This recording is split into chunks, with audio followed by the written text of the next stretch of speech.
Hello students, कैसे हो आप सभी। मैं राकेश कुमार शर्मा, इंजीनियर आर के शर्मा क्लासेज में केडीसी परिवार की तरफ से आप सभी का स्वागत करता हूं। और जो आज का टॉपिक है अपना, वो टॉपिक क्या है, magnetic effect of the current के हम लोग पीछे जो 3-4 टॉपिक डिस्कस किए हैं उसके बाद का नेक्स्ट टॉपिक है अपने पास ये। और इसके अंदर जो हम लोग टॉपिक डिस्कस करने वाले हैं वो हम डिस्कस करेंगे सोलेनॉइड और टोरॉइड के बारे में, फोर्स ऑन चार्ज के बारे में।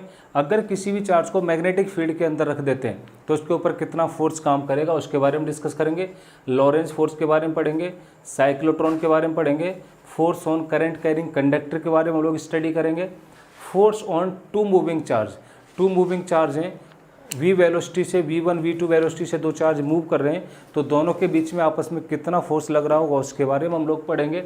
Current loop in magnetic field, अगर मैग्नेटिक फील्ड में करंट लूप को रख देते हैं तो कितना उसके ऊपर क्या लगेगा, फोर्स लगेगा। ठीक है, और इसी कंसेप्ट के ऊपर काम करता है गैल्वेनोमीटर। तो चलिए हम लोग डिस्कस कर रहे थे किसी भी, ये अपने पास सीट है, कोई भी क्या है, मेटेलिक सीट है। मैंने लिख रखा है इनफाइनाइट सीट हो सकती है, ठीक है, लेकिन मेरे पास मैंने फिक्स लेंथ डायमेंशंस की एक सीट ले ली।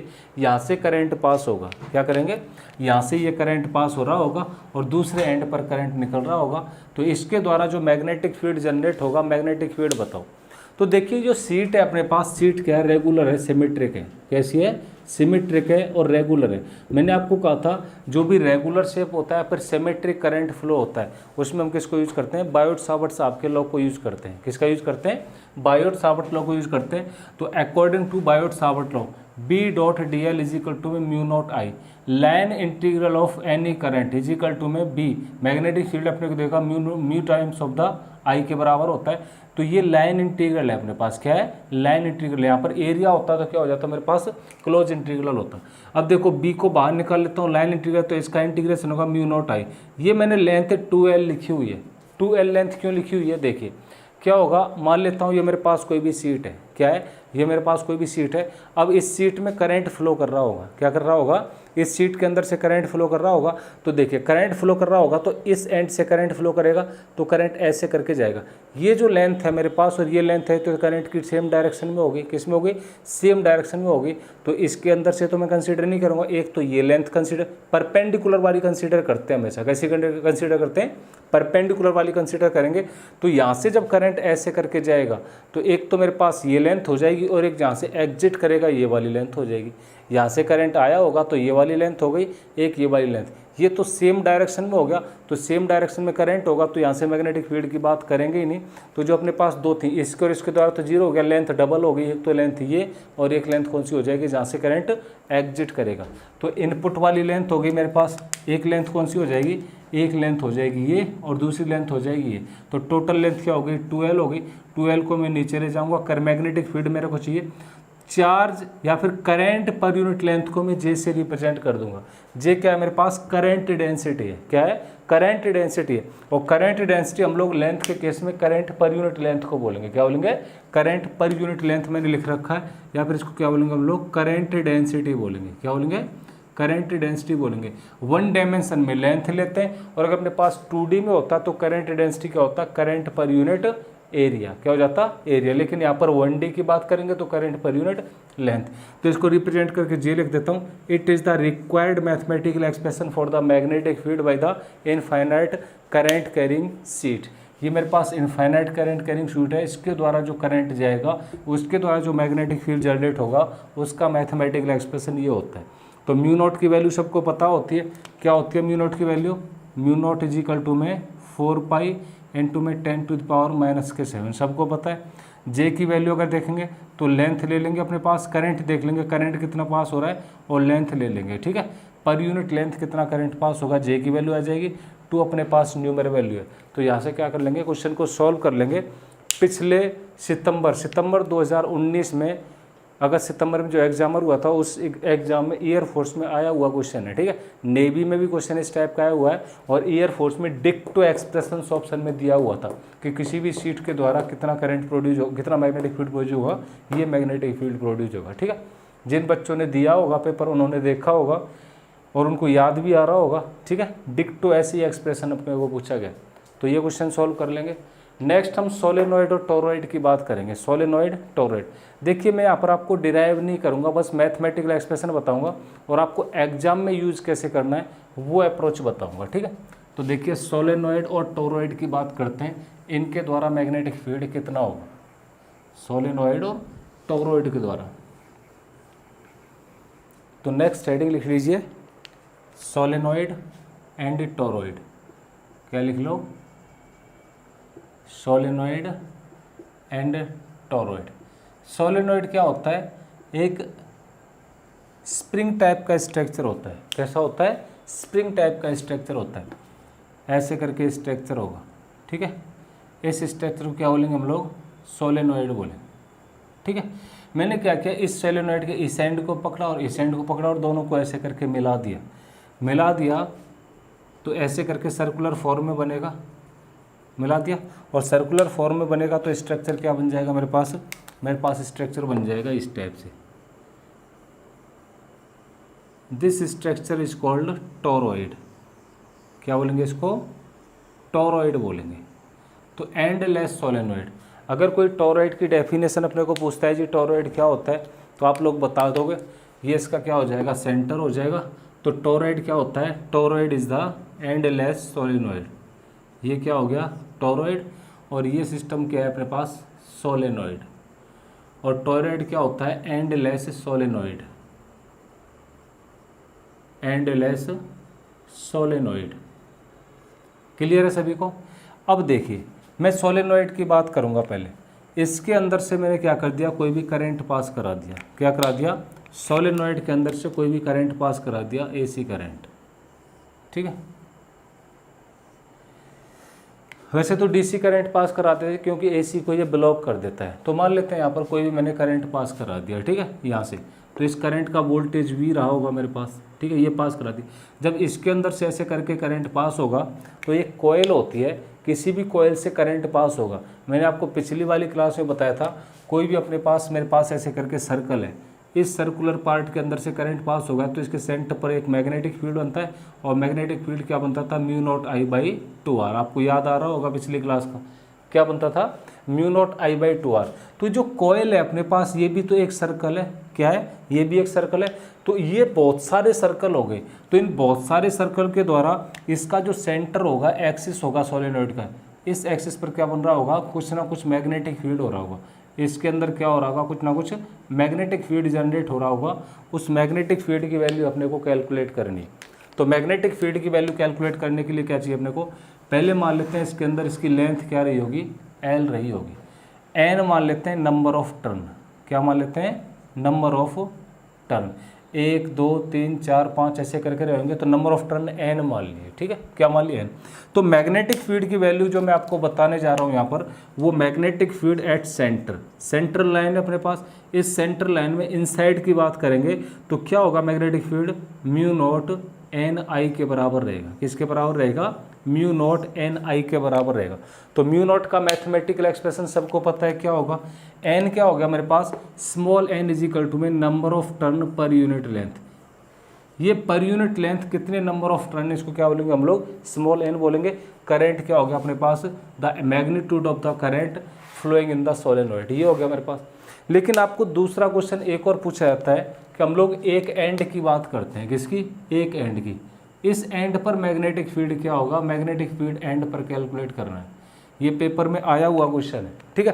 तो एंड पर जब मैं मैग्नेटिक फील्ड की बात करूंगा तो मैग्नेटिक फील्ड एट एंड, किसी भी एक एंड पर मैग्नेटिक फील्ड हो जाएगा इसका म्यू नॉट एन आई। ये तो मेरे पास होता था, इसका कितना हो जाएगा, हाफ हो जाएगा। क्या हो जाएगा, हाफ। सेंटर में जो भी मैग्नेटिक फील्ड होगा, इनसाइड में सेंटर पर जो भी मैग्नेटिक फील्ड होगा उसका आधा होता है किसी भी एंड पर, या तो इस एंड की बात करूं या इस एंड की बात करूं। अगर सोलेनॉइड के किसी भी एंड पर मैग्नेटिक फील्ड पूछ रहा है तो मैग्नेटिक फील्ड क्या रहेगा, इसका कितना हो जाएगा, हाफ हो जाएगा। क्या हो जाएगा, हाफ। अब मैं बात करूंगा टोरॉइड की। तो टोरॉइड के द्वारा मैग्नेटिक फील्ड क्या होगा, तो ये क्या मान लेता हूँ, टोरॉइड की रेडियस मान लेता हूँ। ये रेडियस कहाँ से कहाँ तक मेजर करते हैं, सेंटर से, और जो कॉइल है इसके सेंटर तक, यहाँ तक। कई बार क्या करेगा, आपको दो अलग रेडियस देगा। दो अलग रेडियस कौन सी देगा, एक तो ये अंदर वाली रेडियस देगा और एक कौन सी देगा, बाहर वाली रेडियस। तो इन दोनों का एवरेज निकालेंगे। मान लो अंदर वाली रेडियस अपने को ए दे दी और बाहर वाली रेडियस क्या दे दी, बी दे दी। तो जो मेरे पास आर रेडियस निकल के आएगी, R radius will be A plus B by 2। इन दोनों रेडियस का क्या निकालेंगे, एवरेज निकालेंगे। ए क्या है, inner radius of the toroid, और बी क्या हो गया, outer radius of the toroid. Inner radius और आउटर रेडियस का जो एवरेज निकालेंगे, average will be equal to the average radius of the solid. और इस एवरेज रेडियस का हम लोग यूज करेंगे, कहाँ पर यूज करेंगे, देखिए अगर मैं टोरॉइड की बात करता हूँ तो magnetic field by the toroid का फॉर्मूला क्या होता है, म्यू नॉट एन आई के बराबर होता है। क्या होता है, सेम है। तो आप कहोगे जी ये सोलेनॉइड और टोरॉइड का डायमेंशन है, ये मैथमेटिकल फॉर्मूला सेम कैसे हो गया, मैंने सेम है बिल्कुल, म्यू नॉट, बस इनके एन में अंतर है। अगर मैं सोलेनॉइड की बात करता हूँ तो सोलेनॉइड में एन क्या होता था, ये होता था, लेकिन टोरॉइड में एन की बात करूँगा तो टोरॉइड में एन की वैल्यू क्या हो जाएगी, टोटल नंबर क्या होंगे, नंबर ऑफ टर्न एन, लेकिन इसकी लेंथ जो है वो एल नहीं 2 पाई आर हो जाएगी। क्या हो जाएगी, इसकी लेंथ 2 पाई आर हो जाएगी।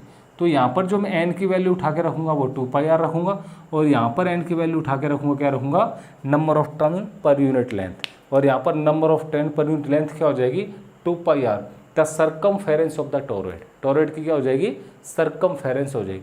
कोई डाउट किसी को? तो 3 क्वेश्चन सोलेनॉइड और टोरॉइड के बनते हैं। पहला क्वेश्चन, सोलेनॉइड के सेंट्रल लेंस, यहाँ पर अंदर क्या होगा, मैग्नेटिक फील्ड, तो अंदर मैग्नेटिक फील्ड का फॉर्मूला ये किसी भी एंड पर मैग्नेटिक फील्ड क्या होगा, एंड पर मैग्नेटिक फील्ड का फॉर्मूला ये हो गया, ठीक है। टोरॉइड एंडलेस सोलेनॉइड होता है, बस सोलेनॉइड को ऐसे मिला दिया दोनों एंड्स को, तो ये फॉर्मूला क्या होता है, सेम होता है इसकी तरह, बस इसका एंड क्या हो जाएगा, टोटल नंबर ऑफ टर्न। अब ये जो हमने ऐसे घुमाई थी ये लेंथ 2 पाई आर बन गई होगी, क्या बन गई होगी, ऐसे करके इसको घुमा दिया हमने, तो ये लेंथ है तो सेम चीज़, लेकिन ये लेंथ बन के आ गई होगी, 2 पाई आर बन गई होगी। तो 2 पाई आर बन गई होगी, तो इसके सेंटर पर मैग्नेटिक फील्ड क्या हो जाएगा, ये हो जाएगा। तीसरा क्वेश्चन, सोलेनॉइड का यूज़ कहाँ पर किया जाता है, आपको एप्लीकेशन में पूछ सकता है। तो सोलेनॉइड का यूज़ कहाँ पर किया जाता है, to form the permanent magnet. अगर मेरे को परमानेंट मैग्नेट बनाना है स्टील से और किससे, सॉफ्ट आयरन से, तो सॉफ्ट आयरन और स्टील से मैं परमानेंट मैग्नेट बनाना चाहता हूँ, तो वहाँ पर किसका यूज़ करूँगा, सोलेनॉइड का यूज़ करूँगा। सोलेनॉइड की हेल्प से मैं क्या बनाता हूँ, मैग्नेट। कैसे, इसके अंदर किसी भी सब्सटेंस को डाल देते हैं, क्या, कोई भी सब्सटेंस है जिसको मैग्नेट बनाना हो, मान लेते हैं स्टील है, तो स्टील को क्या करते हैं, इसके अंदर डाल देते हैं। ये क्या डाल दिया, स्टील डाल दिया इसके अंदर। अब क्या करूँगा, इसके अंदर से हाई करंट पास करा दूंगा। हाई करंट पास करा दूंगा तो ये जो स्टील है ये मैग्नेटाइज हो जाएगा। क्या हो जाएगा, मैग्नेटाइज हो जाएगा। तो एक एंड में नॉर्थ बन जाएगा और एक एंड में क्या बन जाएगा, साउथ। अपने पास परमानेंट मैग्नेट बन के क्या हो जाएगी, तैयार हो जाएगी। तो यूज समझ में आ गया आपको, यूज कहाँ पर करेंगे इसका, यहाँ पर करेंगे। तो ये 4 क्वेश्चन यहाँ से बनते हैं। चारों में किसी को डाउट है तो कमेंट बॉक्स में लिखेंगे, ठीक है। नेक्स्ट वीडियो में इसको डिस्कस कर लेंगे।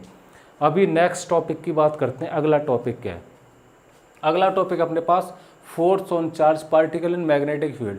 किसी भी मैग्नेटिक फील्ड में हम चार्ज पार्टिकल को अगर रखते हैं तो फोर्स क्या होगा, उस फोर्स की बात करेंगे। चलिए, इलेक्ट्रिक फील्ड में तो हमने पढ़ा था, इलेक्ट्रिक फील्ड में तो QE के बराबर फोर्स होता है, पिछली वाली वीडियो में डिस्कस किया था। लेकिन अभी मैं मैग्नेटिक फील्ड के अंदर रखूँगा किसी भी चार्ज को, उस टाइम पर मेरे को चार्ज के ऊपर फोर्स कैलकुलेट करना और चार्ज का मूवमेंट कैसे होगा ये देखना, ठीक है। तो देखिए यहाँ पर हेडिंग डाल लो, नहीं, force on charge in magnetic field. Magnetic field को B से रिप्रेजेंट करते हैं, तो मैग्नेटिक फील्ड के अंदर चार्ज के ऊपर फोर्स क्या होगा। तो देखिए मैग्नेटिक फील्ड में रिप्रेजेंट कर देता हूँ यहाँ पर। ये आपको याद आ रहा है मैग्नेटिक फील्ड की डायरेक्शन क्या होगी, तो मैंने आपको पिछली क्लास में बताया था। अगर ऐसे करके मैं सिंबल बनाता हूँ, इसका मतलब क्या होता है, इनवर्ड। कहाँ पर रहा होगा, इनवर्ड। मैग्नेटिक फील्ड अंदर की दिशा में रहा होगा। और अगर मैं पॉइंट पॉइंट रखता तो मैग्नेटिक फील्ड कहाँ हो जाता, आउटवर्ड डायरेक्शन में हो जाता। कहाँ पर हो जाता, आउटवर्ड डायरेक्शन में हो जाता। तो ये मेरे पास क्या हो गया, मैग्नेटिक फील्ड हो गया।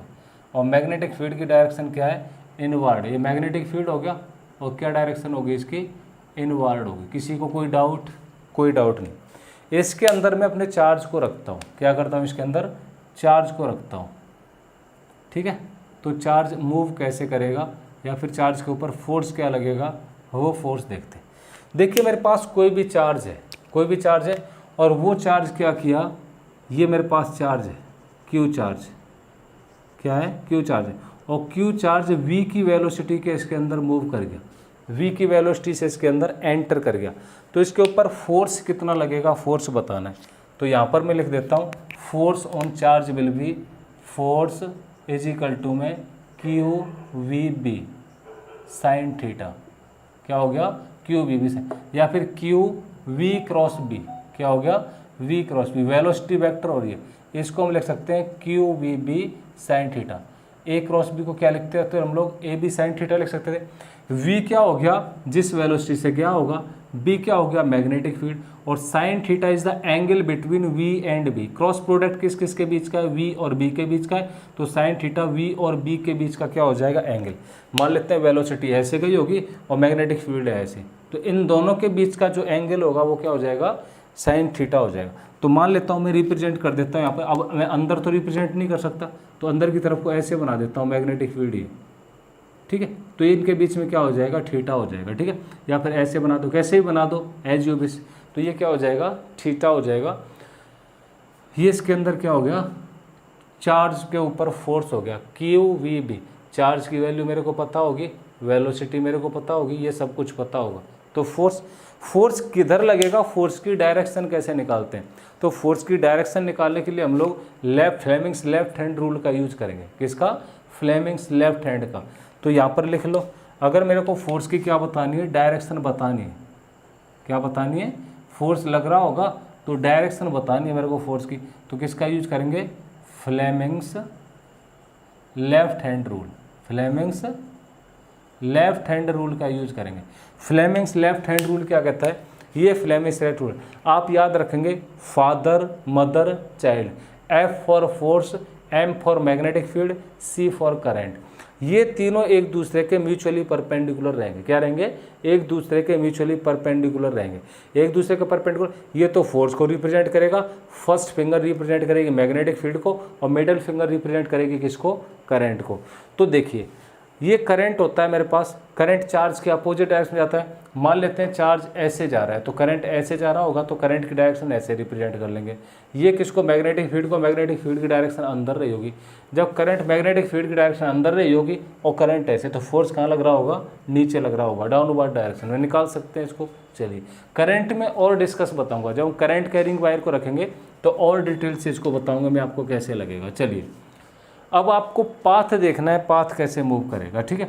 अगर साइन थीटा जीरो हो जाता है, क्या हो जाता है, साइन थीटा जीरो हो जाता है मेरे पास, if case first theta is equal to में जीरो, तो फोर्स कितना लगेगा इसके ऊपर, जीरो लगेगा। जिस पाथ पर जा रहा है उसी पाथ पर मूव करेगा। F theta is equal to में 90 डिग्री, तो फोर्स क्या लगेगा, मैक्सिमम लगेगा, और वो मैक्सिमम क्या होगा, क्यू वी बी के बराबर रहेगा। और जो पाथ रहेगा इसके पाथ रहेगा सर्कुलर, कैसा रहेगा, सर्कुलर पाथ। किस पर चलेगा, सर्कुलर पाथ के ऊपर चलेगा। तो अगर ये 90 डिग्री का है, 90 डिग्री का मतलब क्या हो गया, मैग्नेटिक फील्ड तो अंदर है और चार्ज मैंने एंटर करा दिया ऐसे करके, तो चार्ज क्या करेगा, ऐसे एंटर करेगा और ऐसे करके सर्कल के ऊपर घूम जाएगा ऐसे करके। तो किसके ऊपर घूम गया, सर्कल के ऊपर घूम गया, ठीक है। अगर ये 90 डिग्री का है तो फोर्स मैक्सिमम लगेगा, और पाथ कैसा रहेगा इसका, सर्कुलर रहेगा। कैसा पाथ रहेगा, सर्कुलर पाथ रहेगा। चलिए तीसरा केस, if theta is equal to में 180 degree, theta 180 degree, sine 180 zero हो जाता है, उस टाइम पर भी फोर्स क्या रहेगा, जीरो रहेगा। अब आप कहोगे जी आपने थीटा जीरो ले लिया, यहाँ पर थीटा 90 ले लिया, यहाँ पर 180 ले लिया, बीच वाले एंगल क्यों नहीं लिया हमने, 30 क्यों नहीं लिया, 60 क्यों नहीं लिया, फिर अदर कोई भी एंगल क्यों नहीं लिया। देखिए यहाँ पर तो मैंने बता दिया फोर्स जीरो रहेगा, फोर्स जीरो रहेगा तो पाथ रहेगा स्ट्रेट लाइन। कैसा रहेगा, स्ट्रेट लाइन का पाथ रहेगा। जैसे अगर चार्ज जा रहा है, अगर मैग्नेटिक फील्ड है तो मैग्नेटिक फील्ड तो अंदर जा रहा है, तो अंदर ही मैं इसकी चार्ज की डायरेक्शन प्रोवाइड कर दूँ, तो चार्ज की वेलोसिटी भी अंदर है और मैग्नेटिक फील्ड भी अंदर है, तो कोई भी डिफ्लेक्शन नहीं होगा, सीधा जाएगा, कोई भी डेविएशन नहीं होगा। मैग्नेटिक फील्ड बाहर है या फिर मैग्नेटिक फील्ड अंदर और चार्ज इसके अपोजिट में ऐसे आ रहा है, नो डिफ्लेक्शन, कोई भी डिफ्लेक्शन नहीं है, स्ट्रेट लाइन पर मूव करेगा। कैसे मूव करेगा, स्ट्रेट लाइन पर। तो 0 और 180 के बीच में लाइन कैसी रहेगी, स्ट्रेट लाइन। लेकिन मान लो 90 डिग्री का है, अब अपने पास मैग्नेटिक फील्ड तो अंदर है, तो मैग्नेटिक फील्ड तो अंदर हो गया इसका, और चार्ज जा रहा है ऐसे, तो एक दूसरे 90 डिग्री, तो 90 डिग्री पर जाएगा तो ऐसे करके सर्कुलर पाथ पर घूमेगा। क्या बनाएगा, सर्कुलर पाथ बनाएगा। तो ये क्या हो गया मेरे पास, एक सर्कुलर पाथ हो गया।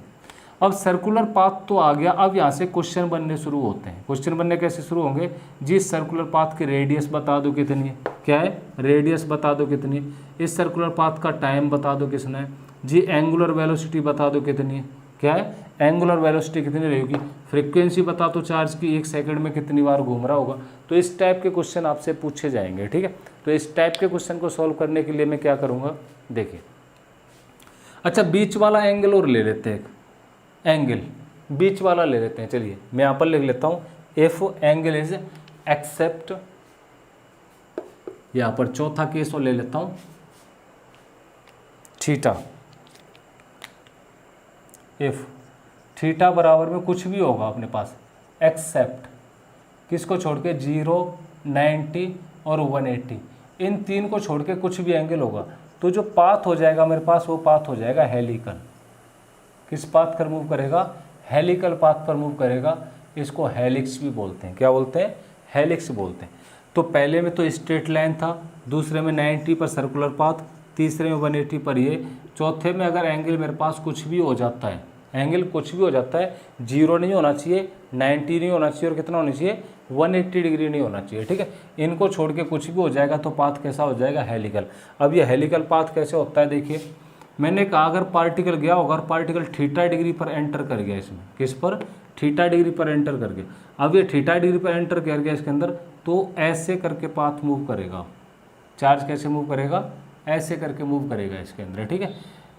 ये इसके बीच की जो डिस्टेंस होगी दो सर्कल के बीच की, इस डिस्टेंस को बोलेंगे पिच, क्या बोलेंगे, पिच।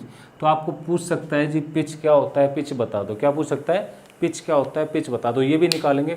तो एक तो अपने पास रेडियस निकालनी है सर्कुलर पाथ की, एक तो टाइम निकालना है, ये निकालना है एंगुलर वेलोसिटी, फ्रीक्वेंसी निकालनी है और पिच और निकालनी है। डिस्टेंस पूछ सकता है अपने को भाई कि इन दोनों के बीच कितनी डिस्टेंस, कितने टाइम लगेगा, डिस्टेंस वेलोसिटी इनटू में टाइम से निकाल लेंगे भाई हम लोग, किससे, वेलोसिटी इनटू में टाइम। तो चलिए अब क्वेश्चन के ऊपर चलते हैं। ये कंसेप्ट क्लियर है सभी को, कोई डाउट नहीं। ये क्वेश्चन एक एक नंबर की थ्योरी के बनते हैं। 0 डिग्री है अगर V और B के बीच में 0 डिग्री का एंगल है, मैंने फोर्स बता चुका हूँ आपको। फोर्स क्या है मेरे पास, Q V क्रॉस B, क्या है फोर्स, V क्रॉस B। अगर वेलोसिटी और B के बीच का एंगल 0 डिग्री है तो स्ट्रेट लाइन, वेलोसिटी और B के बीच का एंगल अपने पास 90 डिग्री है तो सर्कुलर पाथ, वेलोसिटी और B के बीच का 180 डिग्री है तो स्ट्रेट लाइन, इनके बीच का एंगल, इन तीनों को छोड़ के और कुछ भी है तो कौन सा पाथ रहेगा, हेलिकल पाथ रहेगा, ठीक है। तो ये 4 क्वेश्चन थ्योरी के बनते हैं, चारों याद रखेंगे। न्यूमेरिकल कैसे बनेंगे, न्यूमेरिकल देखिए, न्यूमेरिकल कैसे बनेंगे, ठीक है।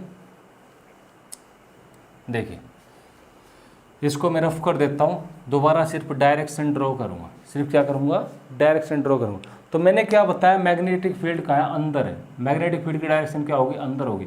और चार्ज कैसे जा रहा है, ऐसे जा रहा है वेलोसिटी से। तो थीटा कितना हो गया दोनों के बीच में, 90 डिग्री का हो गया। 90 डिग्री का हो गया तो कैसा पाथ बनाएगा, मैग्नेटिक फील्ड के अंदर सर्कुलर पाथ बनाएगा, क्या बनाएगा, सर्कुलर पाथ बनाएगा ऐसे करके, ठीक है। चलिए अब मेरे को रेडियस सर्कल की चाहिए। अगर कोई बॉडी सर्कल पर मूव करती है, मैंने आपको रोटेशन ऑफ मोशन में एक चीज़ बताया था, बॉडी सर्कल के ऊपर तभी मूव करेगी जब बॉडी के ऊपर एक सेंट्रीपिटल फोर्स लगेगा। क्या लगेगा, सेंट्रीपिटल फोर्स लगेगा। अगर सेंट्रीपिटल फोर्स नहीं लगेगा तो बॉडी सर्कल पर मूव नहीं करेगी। चलिए तो ये सर्कल पर ऐसे घूम रहा है तो क्या लग रहा होगा, एक सेंट्रीपिटल फोर्स लग रहा होगा। क्या लग रहा होगा यहाँ पर, एक सेंट्रीपिटल फोर्स। और ये सेंट्रीपिटल कौन सा फोर्स लग रहा होगा, जो चार्ज के ऊपर फोर्स लग रहा होगा। चार्ज के ऊपर कौन सा फोर्स लग रहा है, F इजिकल टू में Q V क्रॉस B। और ये काम किसका कर रहा है, सेंट्रीपिटल फोर्स का। तो Q V B, centripetal force क्या होता है, mv²/r। एक वेलोसिटी से वेलोसिटी घट गई तो रेडियस क्या हो गया मेरे पास, mv/qb। क्या हो गया, रेडियस। जो सर्कल बनेगा इस सर्कुलर पाथ का रेडियस क्या हो गया, ये हो गया। कोई डाउट किसी को, कोई डाउट नहीं। हमने रोटेशनल मोशन में पढ़ा है जी, v इजिकल टू तो r ओमेगा होता है और ओमेगा इजिकल टू में क्या होता है, 2π/t। क्या होता है 2। तो मैं वेलोसिटी की वैल्यू को उठा के यहाँ पर रखता हूँ। तो रेडियस इजिकल टू में v इजिकल टू क्या हो गया मेरे पास, r ओमेगा हो गया और ये क्या हो गया, qb हो गया। मैं r से r को कैंसिल आउट कर देता हूँ तो ओमेगा वेलोसिटी का एक्सप्रेशन क्या आ जाएगा मेरे पास, qb/m। तो अगर मेरे को एंगुलर वेलोसिटी चाहिए, एंगुलर वेलोसिटी का एक्सप्रेशन ये होता है। मैंने एक चीज़ और पढ़ी है, ओमेगा इज इक्वल टू में क्या होता है 2π/t। तो मैं क्या करता हूँ, यहाँ से उठा के ओमेगा की वैल्यू को इसके अंदर पुट करता हूँ, इसके अंदर पुट कर दूंगा तो क्या हो जाएगा 2π/t इज इक्वल टू में QB/m। यहाँ से मेरे को टाइम पीरियड चाहिए, अगर पार्टिकल यहाँ से चलेगा तो कितने टाइम में चल के एक साइकिल कंप्लीट कर देगा, that's it the time period. तो time period will be m 2πm, यहाँ पर लिख देते हैं time period will B 2πm, क्या 2πm ओवर में QB, किसके बराबर हो गया 2πm ओवर में Q। सारे रिलेशन लिखते जाएंगे, अभी साइक्लोट्रॉन पढ़ेंगे और साइक्लोट्रॉन में हम सारे रिलेशन का यूज करेंगे। अभी हम आगे क्या पढ़ेंगे, साइक्लोट्रॉन पढ़ेंगे और साइक्लोट्रॉन में सारे रिलेशंस का हम लोग क्या करेंगे, यूज करेंगे अभी, ठीक है। तो first relation radius of circle मेरे को चाहिए, तो मैंने फोर्स को सेंट्रीपिटल फोर्स के बराबर रखा, तो R इज इक्वल टू में आ गया मेरे पास mv/qb। m क्या है चार्ज का मास, v क्या चार्ज की वेलोसिटी, q क्या अपने पास चार्ज की वैल्यू 1.6 × 10⁻19 और b क्या हो गया मेरे पास मैग्नेटिक फील्ड हो गया। अब मेरे को v इज इक्वल टू में r ओमेगा पड़ा था सर्कुलर में, तो v is equal to r omega यहाँ पर पुट कर दिया, यहाँ से एंगुलर वेलोसिटी भी आ जाएगी। चलिए 2π/t के बराबर होता है, तो यहाँ से ये भी आ गया। कोई डाउट किसी को, कोई काइनेटिक एनर्जी है हाफ mv² होता है। वेलोसिटी सिंपल चाहिए थे तो वेलोसिटी यहाँ से नहीं निकाल सकते, बिल्कुल निकाल सकते हैं जी। तो वेलोसिटी अगर मेरे को निकालनी होती तो वेलोसिटी इज इक्वल टू में निकाल सकता था क्या QBr/m। चार्ज कितनी वेलोसिटी से मूव कर रहा है वो वैसे तो गिवन होगी, अगर अदर क्वांटिटी गिवन हो और वेलोसिटी भी तुमको पूछ ले तो यहाँ से वेलोसिटी निकाल लो। क्या निकाल लेंगे, वेलोसिटी। तो ये चार रिलेशन है, इन चारों रिलेशन को लिख लो। आपको समझ में आ गए होंगे आई थिंक। इनको डायरेक्ट अप्लाई करना होता है अपने को क्वेश्चन में। क्या करना है, क्वेश्चन में अपने को डायरेक्ट अप्लाई करना है इसको।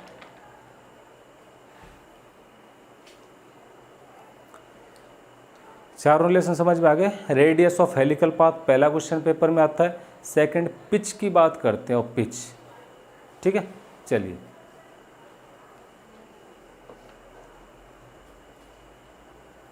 लिख ले। मैं इन चारों रिलेशन को उधर कोने पर लिख देता हूँ, काम आएंगे अभी, ठीक है।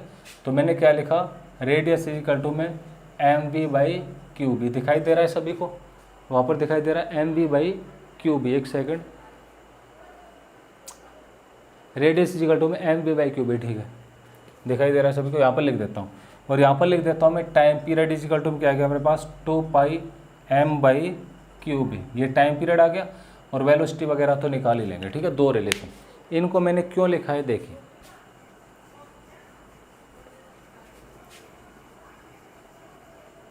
देखिए मैंने कहा था हेलिकल पाथ मूव करेगा, क्या करेगा हेलिकल। अगर मैं थीटा कुछ भी ले लेता हूँ एक्सेप्ट कितना 0, 90 और 180, तो कैसा चलेगा, ऐसे करके हेलिकल पाथ चलेगा चार्ज मैग्नेटिक फील्ड के अंदर। जब हेलिकल पाथ चलेगा तो देखिए चार्ज गया कैसे था, v वेलोसिटी से एंटर किया था, कैसे v वेलोसिटी। ये क्या अपने पास थीटा एंगल है, तो v की जो डायरेक्शन होगी वेलोसिटी की, इधर डायरेक्शन हो जाएगी v cos थीटा और परपेंडिकुलर डायरेक्शन क्या हो जाएगी v sin थीटा हो जाएगी। अब हेलिकल पाथ चला किधर है, इधर चला है मेरे पास, किधर चला है। इसको मैं ऐसे ना बना के कैसे बना लेता हूँ, ऐसे बनाऊँगा, एक सेकेंड। चार्ज ऐसे गया होगा तो चार्ज ऐसे जाएगा तो इसके ऊपर फोर्स लगेगा, पार्टिकल ऐसे करके जाएगा, तो वेलोसिटी क्या होगी पाथ की, ये कंपोनेंट हो जाएगा v cos थीटा। क्या कंपोनेंट हो जाएगा, v cos थीटा हो जाएगा। जब v cos थीटा मेरे पास कंपोनेंट हो गया तो मैं पिच की बात करूँगा। पिच क्या है, डिस्टेंस। पिच क्या है, इन दो पार्ट्स के बीच की डिस्टेंस है ये पिच। तो पिच क्या होगी मेरे पास, वेलोसिटी इंटू में टाइम, कितनी वेलोसिटी से चार्ज पार्टिकल जा रहा होगा और एक साइकिल में कितना टाइम ले रहा है। तो मैं पिच का मैथमेटिकल वैल्यू निकालूंगा तो पिच क्या आ जाएगा, वेलोसिटी v cos थीटा जा रही है इधर, टाइम पीरियड क्या है मेरे पास t है। अब टाइम पीरियड कहाँ से निकालूंगा, यहाँ से निकालूंगा। कैसे, अगर मेरे को रेडियस निकालनी होती है इसकी, क्या इसकी अगर मेरे को रेडियस निकालनी होती तो रेडियस निकालता m, वेलोसिटी क्या हो जाएगी v cos थीटा। वेलोसिटी कितनी, अब ऐसे जा रहा है तो वेलोसिटी v cos थीटा लूँगा बाई QB। तो हेलिकल पाथ में रेडियस की बात करूँगा तो ये टाइम पीरियड मेरे पास ये था, तो टाइम पीरियड अगर मैं यहाँ पर रख देता हूँ v cos theta, time period क्या है 2πm/qb। तो टाइम पीरियड तो मेरे पास यहाँ से पिच आ जाएगी, क्या आ जाएगी पिच। वेलोसिटी क्या है v cos थीटा और यहाँ से यहाँ तक का टाइम पीरियड क्या है, एक साइकिल का टाइम, और एक साइकिल के टाइम का फॉर्मूला पीछे निकाल रखा है मैंने, रख दो। It is the pitch of the helical path. Helical path पर जो पिच है, पिच हम यहाँ से निकालेंगे। कोई डाउट किसी को, तो ये जो 4-5 फॉर्मूले मैंने बताए, इन 4-5 फॉर्मूले आपको याद रखने, नोट डाउन कर लो बस। एक Q B B sine theta को किसके बराबर रखना है अपने को, M V square by R centripetal force के। वहाँ से देखिए सारे रिलेशन बन रहे हैं, क्या बन रहे हैं, सारे रिलेशन। तो चलिए हम लोग नेक्स्ट टॉपिक करेंगे अभी लॉरेंस फोर्स, साइक्लोट्रॉन और ये, ठीक है। तो ये जिस किसी को भी समझ नहीं आता है कमेंट बॉक्स में लिखेंगे। तो मैं नेक्स्ट टॉपिक की ओर चलता हूँ। नेक्स्ट टॉपिक कौन सा है अपने पास,